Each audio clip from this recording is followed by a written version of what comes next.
So this educational video I'm making before the arrival of Buddy the horse. So we'll see how this initial theory application changes for us and how I have planned to be able to explore it in demonstration with you guys if that plan should change at all, depending on a few factors out of our control.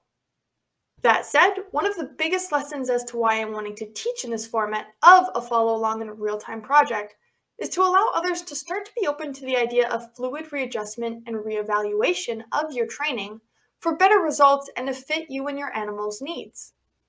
To fit whatever priority they will surely throw at you toward your end goals. The theory never changes, but your priorities at any one time will. I will be able to demonstrate for you as part of this project that even as a professional who knows all of this theory ahead of time and is practiced in its application, you will see us having to take a step back and reevaluate our way forward because this is an inherent part of the training process. So begin to see where you're stuck as not a failing on your part, but an opportunity to learn. Training isn't as simple as a linear sequence of events. We are not working with robots. We are working with the biology of living, sentient beings, and that is constantly in flux. And we wouldn't trade our animals for robots. Now, the theory in this video is never going to become irrelevant, so it makes no difference to create this presentation for you now ahead of Buddy's actual arrival. And that could be said for all of the theory, but again, for this project, we're going to be taking everything in priority and using that sequence as our anchor for educating you in the theory behind what we're doing as it comes up. But what we can explain and will use to apply in our favor will always be happening no matter what. It's important for you, especially as an animal training and behavior content consumer, to understand that the science of behavior has taken what already exists and explains it for our understanding. Science has never created anything new that didn't or couldn't exist before. It's uncovered principles and procedures of how things result in other things. But there isn't anything new under the sun. And no other individual out there who interacts with and trains animals can avoid these principles. So don't let anyone convince you they don't apply at their convenience. So you've already learned a bit about contingency, patterns, and associations in learning. That's covered in a broad sense in the introductory webinar in the Getting Started section of this project's ongoing library. Here we are starting with what's called non-associative learning, that is, habituation and sensitization. Whereas associative learning depends on the presence of two or more stimuli affecting the meaning of one another, non-associative learning is learning strictly between a stimulus or stimuli and the learner. So what is the learner learning about the thing? And how are they in turn responding to it? The most famous and overused example of habituation is thus. When you first move into a new apartment, you hear a train on the tracks nearby. And at first you notice it. It is very salient. It's novel to you at that time. It takes you out of what you are doing to notice it. And after living long enough in the apartment, occasionally a train will go by and you don't even notice it at all, or you hardly notice it. It doesn't affect what you are doing.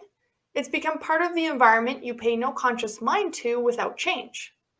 What this progression of response from you to the sound of the train going by is known as habituation. You have habituated to the stimulus. There are other examples of this. For example, you may notice the hum of a new refrigerator. But who can honestly say they hear the hum of their refrigerator just going around living in their home long after that? Until you stop to listen to it and you notice it does indeed have a sound, it just doesn't enter your mind. Another example could be a shaky elevator in your new apartment, perhaps the same one with the train and the new fridge. At first, the unusual elevator concerns you. After enough usage, you stop thinking about it in your frequent comings and goings, until you bring a friend to your apartment for the first time and are reminded how nerve-wracking that shaky elevator can be. So, as you can imagine, I reckon at this point, animals go through this process too. Most notably, an example would be moving to a new area, a new house or barn. At first, there's a lot going on, just like the new apartment with the elevator and the train and, oh god, the fridge is so loud. This is part of why what we may call decompression time is so necessary. Even if we know the environment is safe, that process of habituation hasn't had time yet to reduce the responses to all of this new stimuli, and it's taking up a lot of processing power of our conscious brain, our bandwidth, if you will.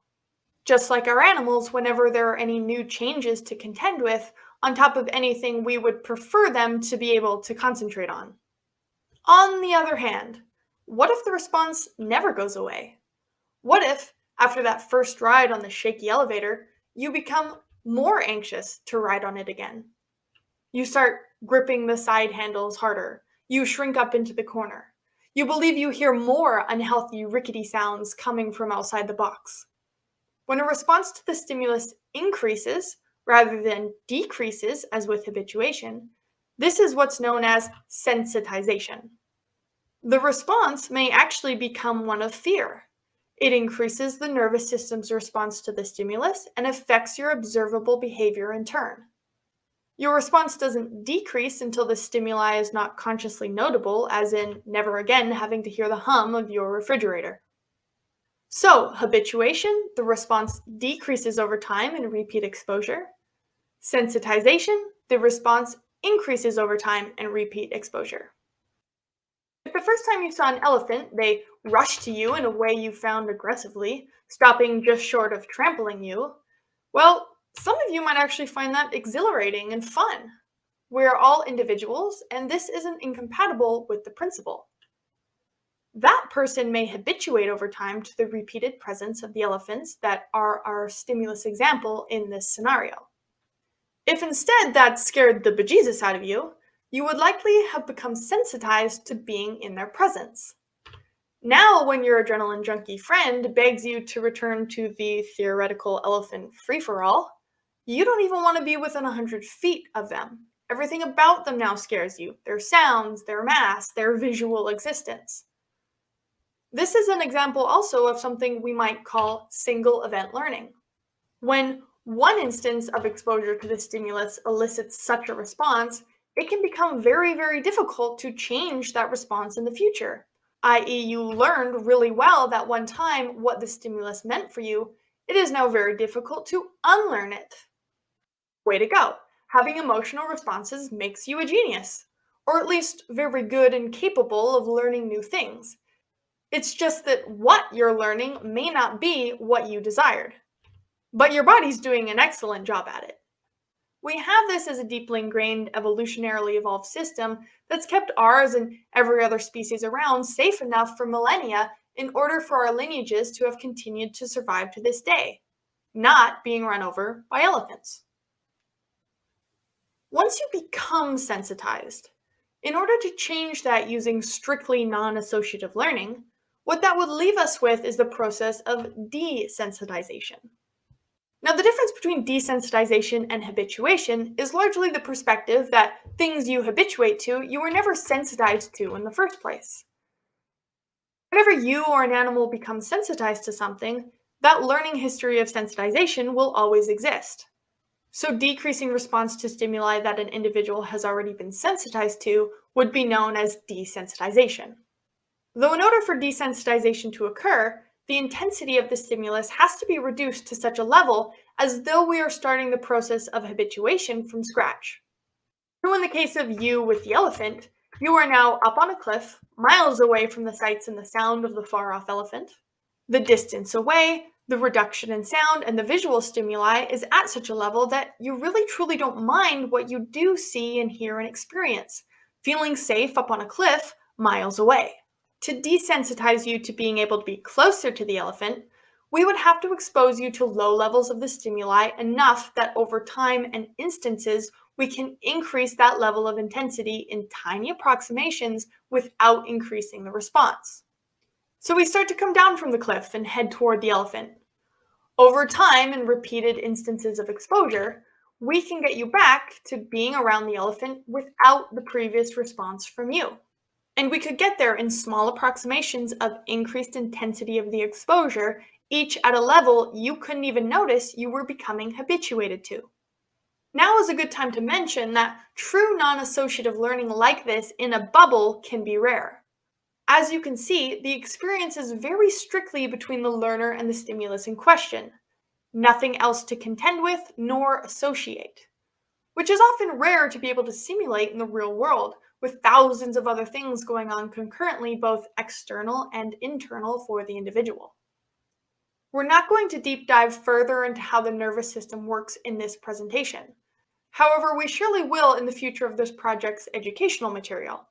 I find it tends to give a lot of credence to the emotional experience of our animals in relation to things we do to them for a lot of people more resistant to this perspective.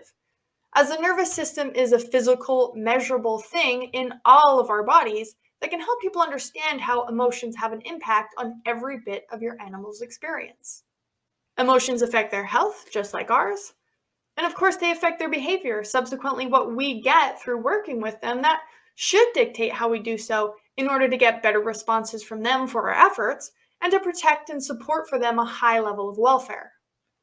The emotional experience, when simply considered to be the mind as separate from the body, is not and never has been separate from the physical, measurable reality of the body. It can help us empathize with our animals when we understand that the elevation in our heart rate, the warmth that rushes to our face, if any of us get the shakes when we're feeling afraid or even angry, is a physiological response of our body as part of a feedback loop with our brains. The next time you feel in such a way and your body decides to betray you, you just try choosing to feel differently and put your body back in its place. Just try not being afraid or uncomfortable when something frightens you, while all your friends say you just shouldn't feel that way and you're just being silly because they don't feel it's that bad. Now put your animal in that place of emotional experience, meets physiological response affecting their behavior, meets a human insisting their behavior is undesirable and should be punished simply because they don't agree with what the behavior also happens to be showing them they are experiencing. Experience, both emotional and how they tie into physiology, are specific to the individual. There are ways we can measure such experiences in our animal learners that aren't at all difficult to do, even just observing. And what we get can be very informative and isn't at all meaningless. Animals are, in fact, an incredible way to practice in the applied science of behavior because they are so honest. They just feel things and their behavior just follows. We can use their behavior as the first sign of internal experience we can actually see as information about it as we know to be influential to the presentation of those behaviors. And we can do that by being objective without inserting our own demands on what we'd prefer the reality to be, because it's easier to ignore or pretend it to be somehow different in order to suit our agenda. Because of how long this part of the presentation went on, and because I'd like to keep each one of these videos manageable, I'm going to separate this part 1 from part 2 and the explanation of what a conditioned emotional response, CER, is, and how it's created through associative learning, classical conditioning. And then go on to tie it all into how these things are going to play an integral and immediate role in our training process with Buddy the horse, ahead of then demonstrating how we're going to use it given our understanding of why. In real time, with real life examples, that's the Buddy Project Applied Behavior Science and Horse Training membership available at animalempowered.com. You can find out more information in the description alongside this video, wherever it may be. And you can watch part 2 of this topic's presentation as made publicly available. A link will be put in the description for that as well. Join us in the membership for more educational content like this, alongside demonstration following along the real-time progression, training Buddy the horse from foundations to advanced skills, groundwork, riding, tricks, and more. Join us for community office hours, Q&As, where you can bring any animal training and behavior-related question and get answers from a professional in the applied science of behavior. That's me. I'm Miranda Hebert, certified professional animal trainer, and I hope to see you there.